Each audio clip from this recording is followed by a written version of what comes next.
बापूजी अगरबत्ती बेच रहे हैं? हाँ, और गौतम जी ने अपनी आंखों से देखा है। अपने घर के तो इतने बुरे हाल हैं कि हंसमुख भाई सड़क पर सामान बेच रहे हैं और तुम्हारी माँ अनुपमा जी वो वहां गोवा में आराम से बैठकर काजू खा रही है। हमारे घर को तो बर्बाद कर ही चुकी हैं, कम से कम अपनों की तो सगी रहती। आज गौतम जी ने देखा है, कल और लोग भी देखेंगे। और बेचारे हंसमुख भाई, अब उनसे जाकर तो कोई कुछ कहेगा नहीं, लेकिन हमें सुनना पड़ेगा कि हमारे समधी जो हैं वो डोर टू डोर सेल्समैन बन गए।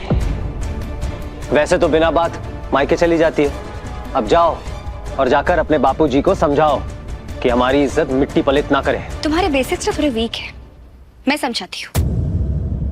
औरों का क्रेडिट छीन के, उनका फायदा उठा के, उनके विश्वास के साथ गेम खेल के तुम अपनी जेब भरते हो। और इज्जत, दामाद बन के इस घर में बैठे रहने से इज्जत नहीं मिलेगी गौतम गांधी। इज्जत कमानी पड़ती है, और जब तुम्हें इज्जत कमाई नहीं है तो फिर तुम्हारी इज्जत मिट्टी में कैसे मिलेगी? राही बस करो। कोई हीरे की अंगूठी बेचता है, कोई हवन की अगरबत्ती, पर सेल्समैन तो सभी हैं मोटी बा। टिंकू,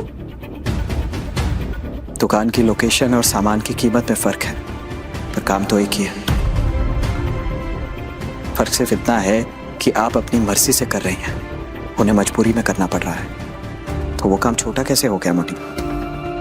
तोशु भाई, बाकी दीदी उस घर की रिस्पॉन्सिबिलिटी नहीं उठाना चाहते हैं, तो बापूजी को मजबूरन ये काम करना पड़ रहा है।